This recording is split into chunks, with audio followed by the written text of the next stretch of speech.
Isang mapagpalang araw na naman mga idol. Welcome again sa ating episode ng Moto Features at ang bibida nating motor, walang iba kundi si Honda Beat 110 Fi. So, Playful Edition mga idol or Standard Edition. Gaano ba ito sulit at kaganda? Alamin natin yan sa video na to. Welcome to Haju Moto Vlogs. Let's go!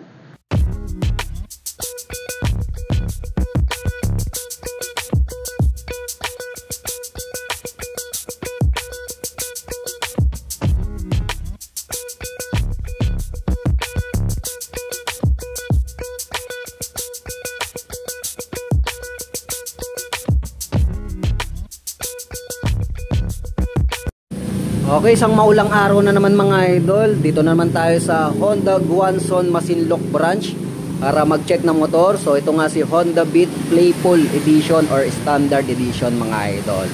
So sulit pa nga ba ito bilhin ngayon 2025? Alamin natin yan. Unahin natin sa kanyang harapan.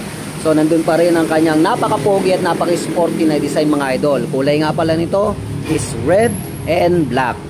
Tapos dito sa kanyang unahan, gumagamit po siya ng LED para sa kanyang headlight. So yung version 2 dati is ordinary bulb pa lang, ito LED na. Tapos ang kaganda nito, pinat bulb na rin po ang kanyang signal lights. Okay? So dito naman makikita natin yung kanyang minimalistic na Honda Beat na decals. So maliit lang na design. Pero pagdating naman dito sa kanyang gilid, napaka-sporty. Parang playful talaga. So nakalagay Honda, tapos Beat, tapos mayroon pa stripe and box na kulay black. Okay? So yung decals niya, ganyan yung itsura niya. So pagdating naman sa kanyang suspension, sa unahan ay gumagamit po siya ng telescopic fork. Disc brake para sa kanyang braking system with 1-pot caliper. Tapos nakamags po siya na color black po siya. Sukat ng gulong niya is 80/90-14 at syempre tubeless po siya mga idol. Then pagdating naman sa kanyang likuran mga idol, sharp edges na design dito sa kanyang taillight. So gumagamit po siya ng ordinary bulb, peanut bulb naman para sa kanyang signal lights mga idol. Tapos dito meron kang makikita na sticker na Honda. Dito naman makikita natin yung kanyang plate light. Then ito naman yung kanyang reflector na maliit lamang. Okay, ito yung kanyang back fender na napakalapad. Tapos meron naka-intact dito na plate holder. Okay. Suspension nito, gumagamit po siya sa likod ng single shock absorber, drum brake po para sa braking system. Mags po ang ginamit niya na mayroong black color. Then meron po siyang sukat na gulong na 90/90-14. Syempre tubeless din siya mga idol. Okay? Pagdating naman sa kanyang gilid mga idol, makikita natin yung napaka-playful na design ng kanyang decals. So meron siyang halong red, white. Okay? So nakalagay dito Beat. Ayan.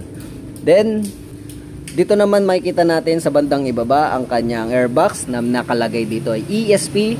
Siyempre equipped na ito ng enhanced smart power na kung saan malakas na hatak kahit 110 lamang ito. Okay? So dito naman yung kanyang crankcase. Okay? Na merong kickstarter. Okay, ang kagandahan nito ng kickstarter mga idol is just in case na malobat o humina ang baterya ng motor mo. So CVT drive po siya, meaning gas and go lamang, automatic transmission po siya. Kabilang gilid naman mga idol. Okay, andun pa rin yung kanyang decals. Kung anong decals doon sa kabila, decals din dito sa kabila. Okay, tapos nandito naman yung kanyang muffler na merong cover or heat guard. So meron pa siyang pa-carbon lodi, plastic pong ginamit niya rito mga idol. Tapos ito naman yung kanyang fan para sa air cooled, dahil ito ay gumagamit ng air cooled para sa pagpapalamig ng makina. Mapunta naman tayo sa taas mga idol. Unahin natin yung kanyang side mirror. So sporty din ang kanyang side mirror mga idol, no? So standard naman siya, tapos para siyang dahon style or lip style. Okay? Pagdating naman sa kanyang panel mga idol, yan, meron po siyang halong digital and manual speedometer and odometer. Then meron po siyang indicator dito. Then nakalagay dito echo. Yan. Siguro matipid talaga, no?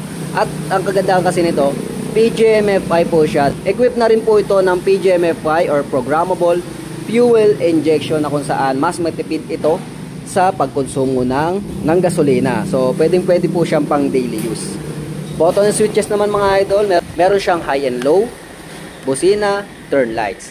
Then ito naman electric starter button. Tapos sa controls naman, ito yung kanyang throttle control with brake lever sa unahan. At ito naman yung kabila, hand grip with brake lever para sa likuran. At syempre ang kagandahan nito, meron po siyang park lock lever na kung saan kung sakaling ikaw ay magpa-park sa incline o uphill road, so hindi ka mangangambang magdaus-dus ito. Okay? Pagdating naman sa kanyang convenient features mga idol, meron po siya dito na shutter lock key na kung saan yung mismong takip ay pwede mong takpan. So safe na safe ito sa mga magnanakaw. Tapos ang kagandahan nito, ito yung kanyang seat opener button. Napaka-convenient at napakadali siyang buksan itong upuan nyo mga idol.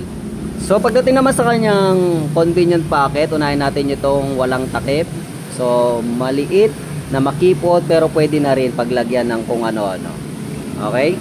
Tapos andito naman yung isa na mayroong cover para sa power outlet socket mo, para sa charging port area mo mga idol. So pwede ka na mag-charge anytime anywhere. So sana pinalakihan siya, no? Pero but anyway, pwede naman yung mga maliliit lang, condom, pwede rin, walang problema. So dito naman meron po siyang helmet hook na kung saan hindi lang siya helmet hook, kundi pwede mo rin siya sabitan ng kung ano-ano. Okay? Kung ikaw ay delivery rider or nautusan mamalengke, magandang bagay ito. Okay? Tapos meron pa siyang flat footboard na kung saan malaking tulong ito sa mga extra baggage mo mga idol. Ang ganda ng kanyang footboard matting. Oh. May mga anti-slippery. Okay? So, ganun. Okay, pagdating naman dito sa kanyang upuan mga idol, kanot po siya attraction ng kanyang gamit dito na may butas-butas. May mga pa-stitches pa. Okay, very premium ang design. Tapos pagdating sa foam, okay naman, medyo makapal dito sa rider, tapos manipis dito sa pillion. Siyempre pillion lang yan mga idol. Hindi naman siya yung nag-ride. Okay, saktong-sakto yung foam niya sa wet packs, yag balls at eco. Okay? Then pagdating naman dito sa kanyang underseat compartment mga idol, malaki po siya para sa 110cc na katulad nito. Then ang kagandahan nito, hindi siya maliit, hindi siya malaki. Pwedeng paglagyan ng kung ano-ano. Basta kakasya rito. Hindi lang helmet kasi siguro yung half face or nutshell helmet, pwede. Tapos dito naman ay makikita din natin yung fuel refiller na kung saan meron po siyang alulud system. Tapos meron pa siyang design na pit. Okay? At pag-usapan naman natin ang kanyang seat height and dimension mga idol. So makikita naman natin na very compact itong motor na to. So kaya siya mabenta dito sa Pilipinas is yung kanyang design mga idol. Pwedeng singit-singit at ipasok-pasok sa mga lalang traffic. Pang daily use nga mga idol. Pagdating naman sa kanyang seat height mga idol, ako po ay 5'4" in height. At makikita nyo po na lapat ang aking paa na nasa front ng rider position po mga idol. Then pagdating naman sa kanyang bigat mga idol, hindi naman siya mabigat, napakagaang niya mga idol. Kayang-kaya ng mga lady rider or merong kanipisan ng katawan. Very convenient talaga gamitin ito pang daily use mga idol. At ito na nga ang presyo ni Honda Beat Playful mga idol or standard version mga idol. So dito nga pala tayo sa Honda Guangzhou Masinloc branch. So via Guangzhou Masinloc branch po ito mga idol. Ang cash nito is nasa 72,900 down payment, 4,800 at ang 3 years monthly nito is 3,955 pesos.